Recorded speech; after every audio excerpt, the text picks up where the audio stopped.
One chart to rule them all. Yes, ladies and gentlemen, it's the yield curve back in our forefront.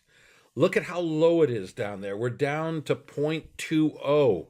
And as I've explained over and over again, when we get to zero, we will have a major bear market. And I mean a bear market, at least a 20% decline and maybe as much as 50% or more.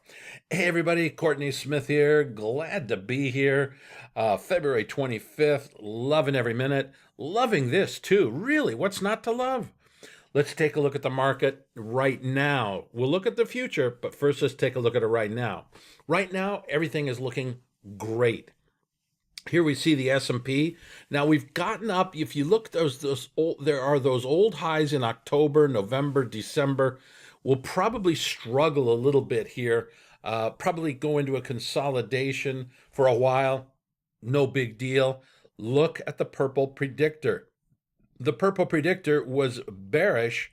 Now it's bullish. You can see that the purple predictor is climbing faster than the price action itself, which shows that the smart money is buying even though the market is moving higher, they're still buying. Okay, let's take a look over here at our buying pressure. What you see in the upper right-hand corner are three lines. The green line shows buying pressure. You can see it's strong. It's very high. This is the most buying pressure we've had on the whole chart. Go back a year. Go back to July and August, where we actually got to about those highs of buying pressure. But look at the selling pressure. That's the red line. It's basically at the lows of the last year. So selling pressure has completely disappeared. Buying pressure remains very, very strong. Now, the black line is the ADX indicator, and what it's telling us is it's confirming we're in a bull market. I think we already knew that, but we'll let ADX have its say. The NASDAQ, also bull market, also running up against the resistance from the old highs back in October, November, December. But look at that purple predictor just took off. It's like somebody lit a fire under it. It's like a NASA rocket going to the moon, which shows that when the market paused there, the smart money is rushing in to buy the NASDAQ. That is a very bullish thing. Seasonality got up to our point. We've all been talking about the 158 level on the IWM as being the point where if we break above it, I'll switch to bullish seasonality, not neutral. Now, if we get to bullish seasonality, which looks like we're going to, then I'm going to start putting on much larger positions. In other words, taking more risk in my trades, because with the seasonality coming behind us, providing a tailwind, our risk actually goes down. So when we increase the size of our position, we're actually just putting the risk back to normal. Seasonality should be strong until July. All right, the yield curve. I started out by talking about this. Now, we can be at 0.20 and maybe not get a bear market, but it's highly, highly unlikely at this point. And this is really the second time that we've gotten down to this level. We got down there at the beginning of January. So it's now putting incredible pressure on the market. But it is a predictor of the market a year from now. So what this is suggesting is in the fourth quarter, or most likely the first quarter of 2020, we're going to see a major bear market. So right now, everything's cool. Everything should be cool until July. Then we might start to suffer a little bit. But late in the year or early next year, we're going to see this market crack hard. Now, that's why you come here, is because you want to know what's going to happen a year from now, and I can show you what's going to happen. Nobody else can. Asset allocation, strong. This stock market is rallying on the back of money coming out of cash, but also, as this chart shows, coming out of bonds. The stock market risk indicator took a nice sharp hook up, and generally speaking, if the market wants risk, in other words, this line is going up, that's bullish for the stock market. If they didn't want risk, they'd go buy bonds or put their money in cash. Global shares also confirming this bull market, though not as strongly as the US market. Bonds, chop, chop, chop, chop, chop. Now, notice we're really selling at the same price we did a month ago. So, in general, nothing's happened in the bond market. Now, the yield curve is getting flatter because short-term interest rates still went up. And as you can see, bonds came down a little bit, which means that long-term interest rates went up a little bit, just a little bit, but enough to scare the bejesus out of me. Let's put it that way. All right, and then the key factors in bonds, a bit of a change here. The most important indicator is the blue line, which are 10-year treasuries in Germany. That's still saying we're going to have lower interest rates. But the gold line, which is gold, is pointing to higher interest rates. And the CRB index, which is the red and black lines, it's pointing for higher interest rates as well. But here's the key thing. The CRB plus gold are leading indicators. In other words, they're not telling us that tomorrow interest rates should go higher, but that they should go higher a few months from now. So keep that in mind. The dollar, still in a gigantic trading range. I'm still very uninterested in it at all.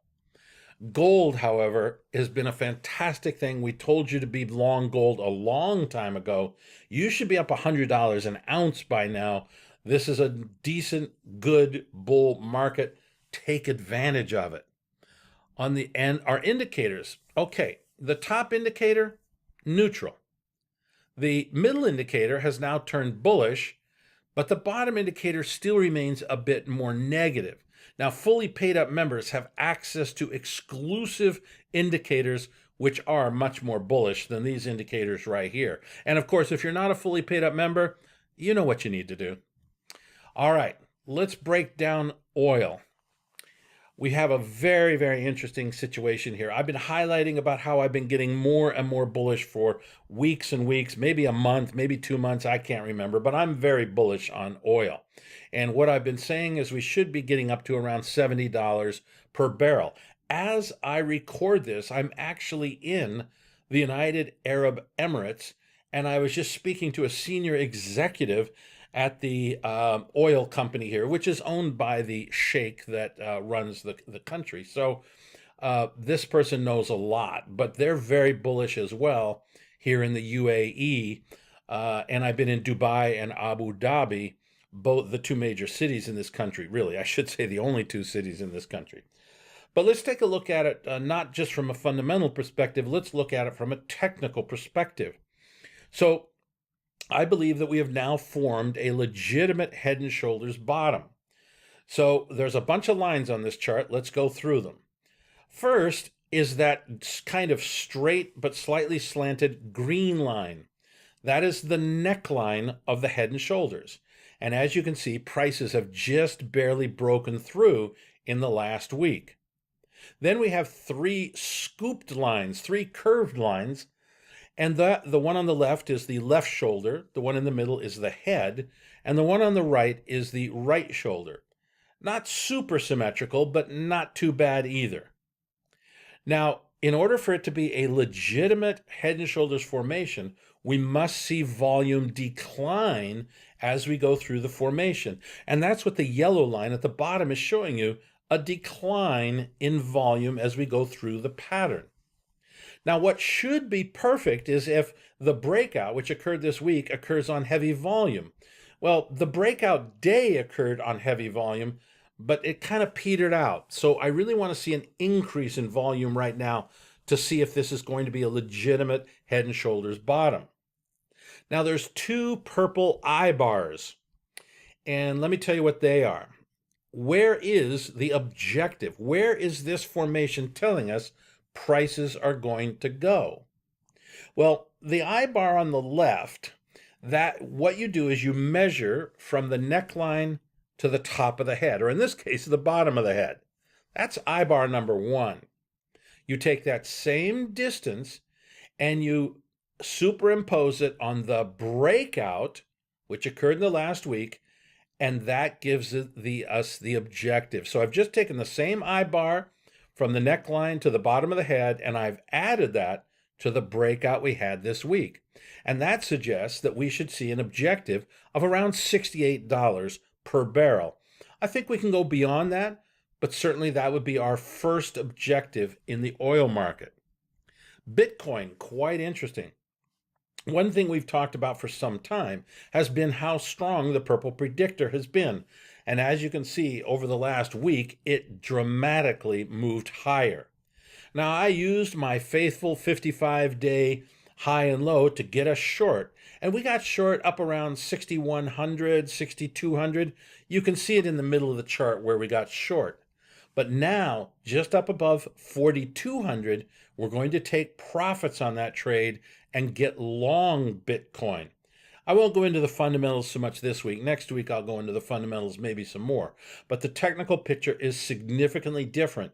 And as it breaks through 4,200, that's the green arrow on the right, then I'm not only going to cover my short position, pick up $2,000 per Bitcoin, but I'm going to get long Bitcoin. So that's what we got for you this week. A lot of different things going on. I won't, you know about this, so I won't go into it. But hey, freebies, a lot going on. I would really encourage you to subscribe to the fully paid up member because, of course, everybody knows that the super coolest people in the world are fully paid up members of Wall Street Winners. All right, freebies, talk to you later. Fully paid up members, hang on just a second. Lots to talk about.